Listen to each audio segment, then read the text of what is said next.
Ah, muchas gracias a la UPC por haber permitido la organización de este acto y muchas gracias a todos los asistentes por querer oírnos. Yo no voy a hablar o no voy a enfocarme ni en los problemas ni en las soluciones. Voy a enfocarme en cómo podemos hacer que estas soluciones que existen se implanten y realmente las tengamos en marcha. Bueno, nos enfrentamos a una cantidad de problemas importantes de todo tipo, económicos, ambientales, sociales, la crisis, el cambio climático, la explosión demográfica, las desigualdades extremas. Y de todos estos problemas, el cambio climático es el que nos obliga a tomar medidas radicales y urgentes, como nos acaba de explicar Olga. Las políticas económicas que se han aplicado en los últimos 40 años nos están llevando a un callejón sin salida. El sistema económico en el que nos encontramos es un sistema que está basado en el crecimiento y en la deuda. Pero el problema que tiene es que cuando no crece, entra en crisis. No sabe hacerlo, no sabe no crecer. Y cuando no crece, pues ya sabemos, paro y problemas sociales. Además, este sistema económico nos está llevando a superar 6 de los 9 límites físicos que no deberíamos de ninguna manera superar. Y hablar de desvinculación entre crecimiento y impacto ambiental o huella material es una utopía que ya no hace falta ni comentarla. Todos estos problemas son un síntoma de un sistema que prioriza o ha priorizado el beneficio económico, sobre todo, delante del bienestar de las personas y del medio ambiente. Aquí tenemos como representado lo que estoy diciendo. O sea, los últimos 2 siglos se han ido evolucionando las ideas económicas y han conformado nuestra sociedad. Han conformado nuestras leyes, nuestras formas de trabajar, nuestras formas de consumir. Tenemos un modelo mental que está diseñado a partir de unas ideas que se han ido implantando en todo el mundo. Y históricamente el medio ambiente era un sitio donde se extraían materiales y se tiraban los residuos. Y nosotros lo que decimos es que necesitamos formular políticas, pero con un enfoque distinto, un enfoque económico distinto del que hemos tenido hasta ahora, porque de ahora no nos está funcionando. Y esto significa cambiar la narrativa. Esto es muy difícil porque lo que estamos hablando es de cambiar nuestra forma de pensar en nuestro modelo mental, nuestra forma de entender la economía.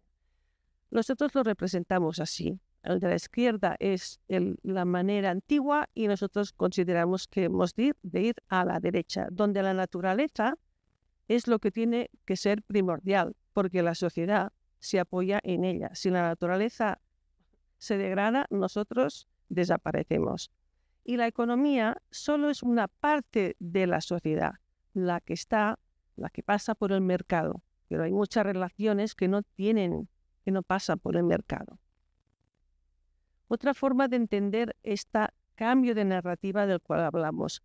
Toda la ideología económica se basa en esta idea del homo economicus, una persona, un individuo aislado que decide racionalmente, que tiene toda su información al alcance y que además siempre está centrado en maximizar sus beneficios.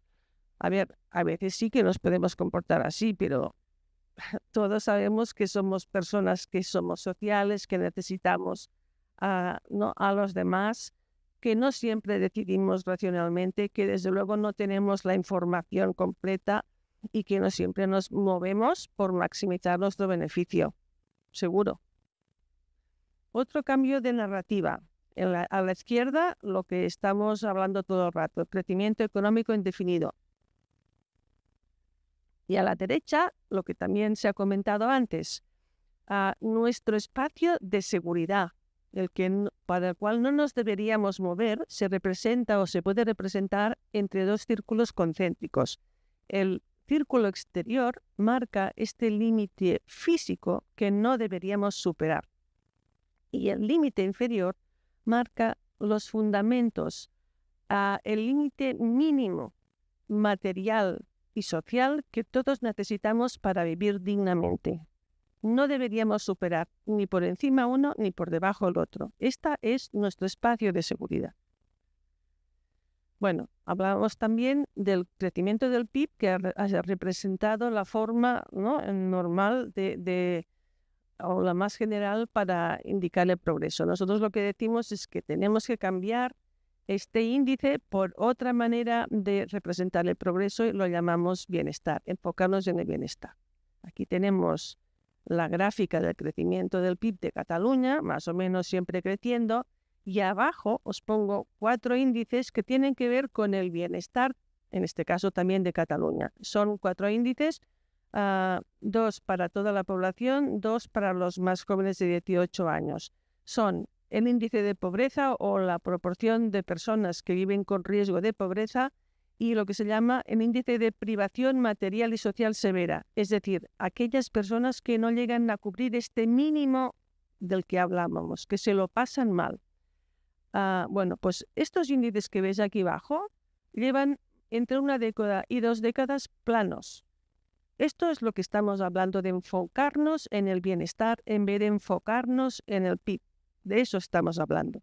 Quizá algunos de vosotros penséis, bueno, pero esto es una minoría, es una parte, la mayoría no está en estas condiciones.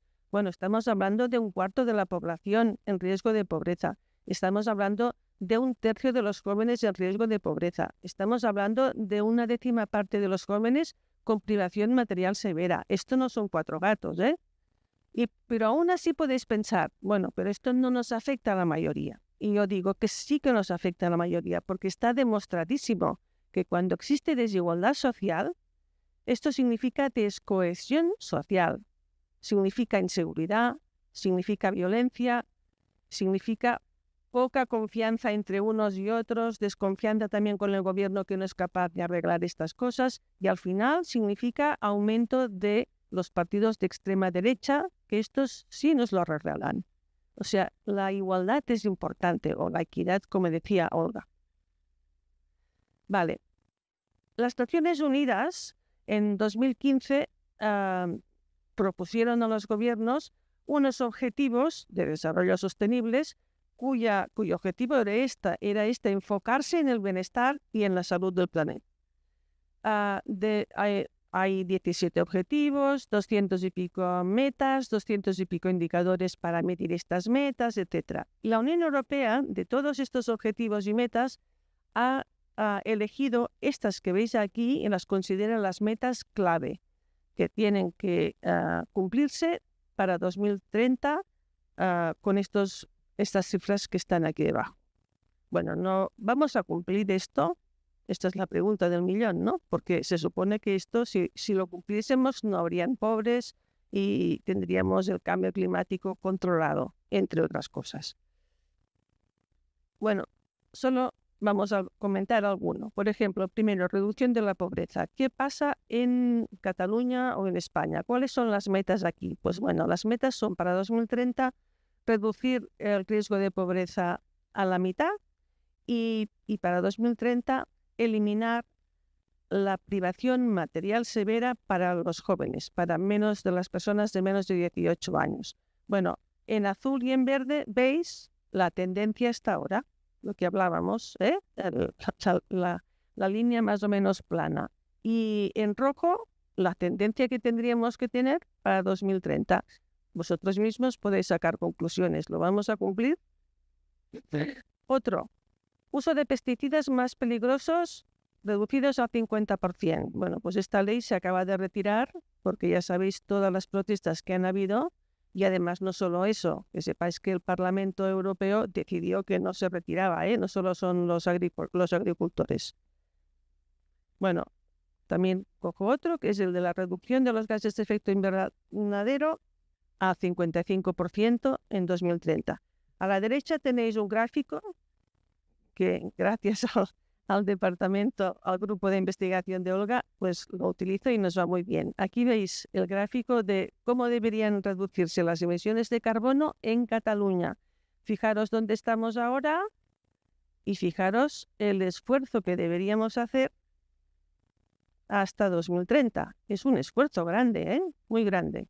Bueno, pues mientras ocurre eso, a la izquierda veis lo que están haciendo 74 ayuntamientos donde están revisando los planeamientos urbanísticos para impedir que se pongan proyectos de renovables en su terreno. Y dices, ¿por qué? Bueno, pues porque hay muchos problemas, porque está aquella pregunta que dice que quién se beneficia de esas instalaciones, que quién es el perjudicado, ¿no? Y aquí hay una pelea de territorio que no está solucionada. Pero lo que está claro es que la solución no es la que están tomando estos municipios. Bueno, y en todo esto, pues la conclusión, y solo he cogido 3 indicadores, pero podríamos ir pensando o repasando todos. Los indicadores del bienestar, más allá del PIB, y las metas y objetivos cuantificables son un buen punto de partida, lo son, pero no es suficiente porque los progresos van a ser limitados. Entonces, ¿qué nos impide avanzar? Hay un montón de cosas que nos impiden avanzar. Una, la oposición de sectores que se sienten perjudicados si hay cambios o piensan que lo serían, aunque a lo mejor no sea cierto. Y solo pensar, no voy a hablar, pero solo pensar, si sabéis lo que pasó cuando se decidió, pues hace un par de años o un año, peatonalizar el Consejo de Ciento. ¿Quién se puso en contra? ¿Quién demandó al ayuntamiento por hacer estos cambios? Pues las empresas que veis aquí, porque claro, la gente no podía ir en coche a su tienda.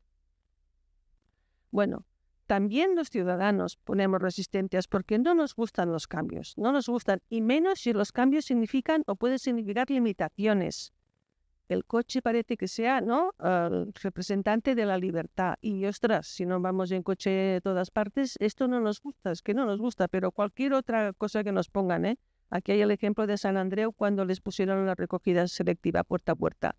Pues el ayuntamiento lo retiró porque se sublevaron los vecinos. Bueno, y luego están los sistemas democráticos que cada 4 años obligan, y ya está bien, ya nos parece bien, a votar, ¿no? Pero esto significa, de alguna manera, está influyendo en que los gobiernos electos, sus objetivos sean siempre pues bastante cortos, de 4 años. Porque si tienen objetivos a más largo plazo, no van a ver los resultados ellos, ya no van a estar. Entonces, eso de alguna manera está también, formando el tipo o influyendo en el tipo de medidas o de políticas públicas que se ejercen. Y la solución de los problemas del presente requieren perspectivas a largo plazo. Se tienen que tomar ahora las medidas, pero los resultados no se van a ver mañana. Van a tardar, pero se tienen que poner en marcha igualmente. Y tenemos una tendencia todos a primar lo que es del corto plazo en frente al largo plazo. Es una cosa natural, lo hacemos todos. Por tanto, de alguna manera, cuando los políticos formulan políticas públicas, ellos y también la sociedad debería hacerse una serie de preguntas. Y son cómo impactan estas políticas en el bienestar de la gente que vive ahora, pero también en el bienestar de las personas que todavía no están aquí, en el futuro. Es necesario que se las hagan. También cómo impactan en la desigualdad. También cómo impactan en otros países. Lo que hablaba Abel, creo, o Olga, ¿no?, sobre cómo impactan nuestra forma de alimentarnos o la forma de comprar, etcétera, ¿no?, en el bienestar de las personas que viven en otros países en desarrollo o en su medio ambiente. Y por fin, y por último, cómo impactan en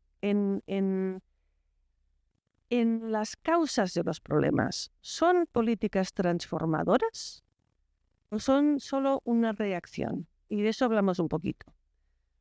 Nos interesan políticas transformadoras, lo que estamos hablando, que vayan a largo plazo y que transformen este modelo en el que estamos ahora inmersos. Los aspectos visibles de los problemas son la punta del iceberg.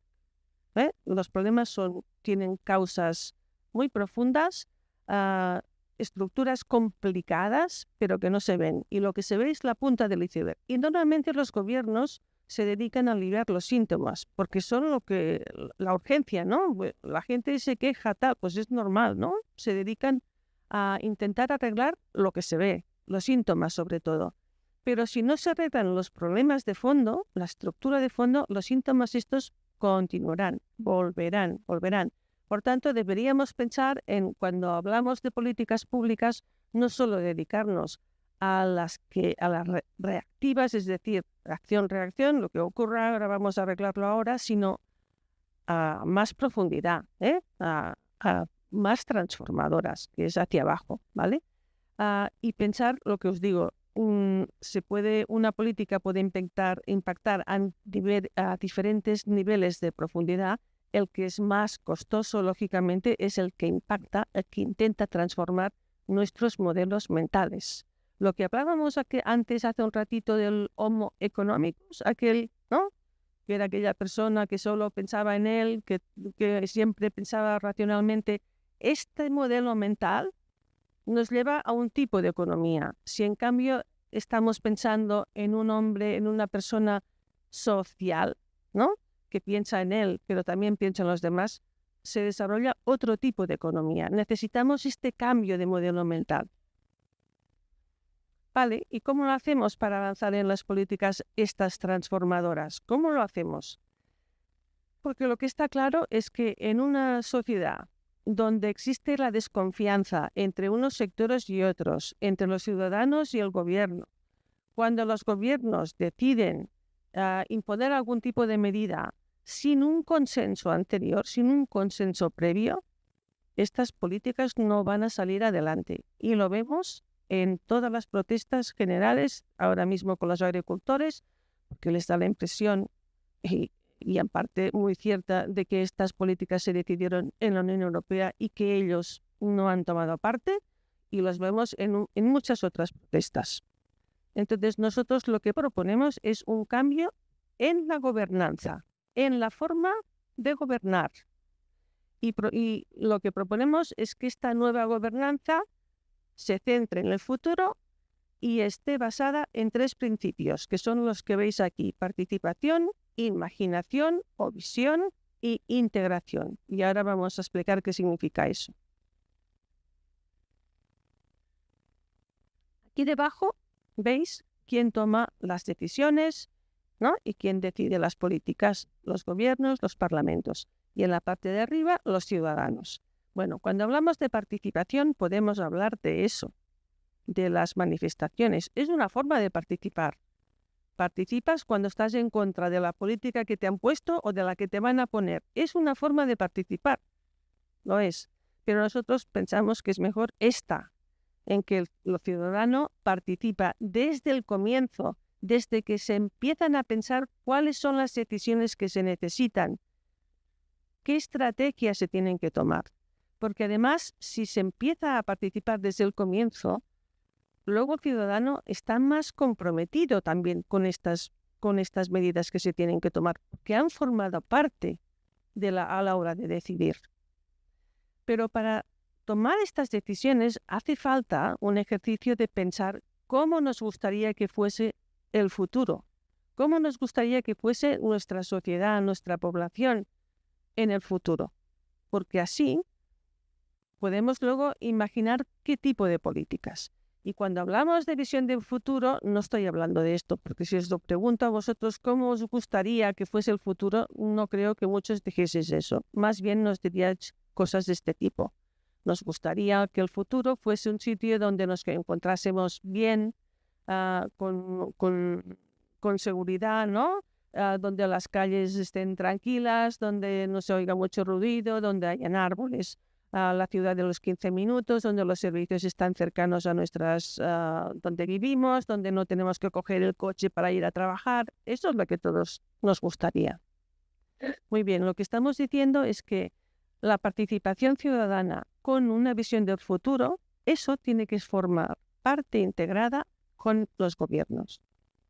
Esto es lo que estamos proponiendo. Entonces, no voy a tener mucho tiempo de hablar de eso, solo un poquito. La participación. Cuando hablamos de participación, no hablo de cualquier participación. Aquí pongo asamblea ciudadana. Es un método de participación que ahora mismo se acaba de realizar en Cataluña y que los resultados todavía no están publicados. No hablo de una asamblea en que allí vienen los activistas y vienen los empresarios y se pelean. No.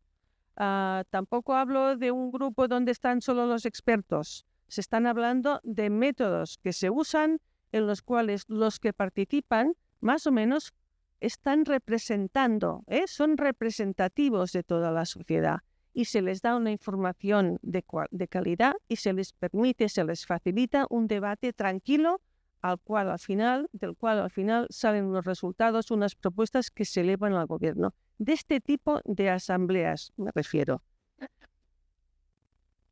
Vale, sobre cómo nos imaginamos los futuros. Si aquí preguntamos cómo os imagináis el futuro, seguramente todos diréis cosas distintas. Yo aquí pongo unos cuantos. Hay personas que pensarán que el futuro tiene que ser más rural, otros más urbano, unos más tecnológico, menos tecnológico, la ciudad de los 15 minutos, hard rocks, ampliación de aeropuerto, ampliación de trenes. Habría aquí discusión, ¿no? ¿Qué? ¿Cómo? Bueno, pues se tendría que estudiar. Ventajas, desventajas, impactos, lo que hablábamos, impactos en el bienestar de ahora, impactos en el bienestar del futuro, impactos en otras partes. Estos impactos se tendrían que estudiar. Pero lo que está claro es que de estos futuros posibles solo nos podemos permitir los que no superan los dos límites que hablábamos, ni el de fuera, de los límites físicos, ni el de dentro de la base material. Esto es una obligación. Muy bien, para terminar. Hablamos de que los gobiernos y nosotros, todos siempre primamos el corto plazo delante del largo plazo. Es natural que lo hagamos así. Es como una tendencia que nos sale. Entonces, ¿cómo lo hacemos para obligarnos a pensar siempre en el futuro, en el largo plazo? Bueno, pues mira, hay algunos países que ya han empezado. Por ejemplo, Finlandia y Gales han creado unas instituciones que lo que hacen es revisar si las políticas públicas que los gobiernos deciden, cómo van a impactar a las generaciones futuras. Es una obligación que exista esta revisión. No solo esto, sino que se crean leyes para el bienestar de las generaciones futuras. En Gales existe una en funcionamiento desde 2015 que ya tiene resultados claros, que funciona. En Baleares se aprobó una el año pasado. Ahora, como está Vox, pues la deben tener en un cajón y allí se queda. Bueno, todo esto que os cuento, igual os pensáis, ostras, esto de cambiar la gobernanza es muy utópico. Pero es que si no lo hacemos así, no cambiamos nada. Somos los primeros que saldremos a la calle si nos ponen limitaciones, si nos ponen medidas radicales. No cambiamos nada. Tenemos que tomar entre todos, participar en las decisiones, porque si no, no nos comprometemos, ni nosotros mismos. Y porque además hay muchos intereses muy poderosos para que no se cambie nada. No olvidéis eso. Entonces, esta conclusión no es solo nuestra. A esta conclusión ha llegado la Unión Europea también, no os creáis. A finales del año pasado, publicó una recomendación en la que pedía a los gobiernos que para elaborar políticas públicas hacía falta la participación ciudadana. Y Naciones Unidas pide contrato social renovado, un pacto entre todos los sectores, en los que se tenga en cuenta los valores y los indicadores y los objetivos que importan a la gente, en los que se tenga en cuenta la participación y en los que se consiga la confianza entre todos, que se ha perdido, en gran parte se ha perdido. Y por terminar, sobre pensar siempre en las generaciones futuras, para no olvidar, ¿no?, las políticas a largo plazo, la Unión Europea, perdón, las Naciones Unidas tienen previsto en una cumbre en septiembre la cumbre para el futuro, y la idea es invitar a todos los países a que firmen un pacto en el cual se comprometan a que las políticas públicas siempre tengan presente las generaciones del futuro. Y nada más, lo dejo aquí. Gracias.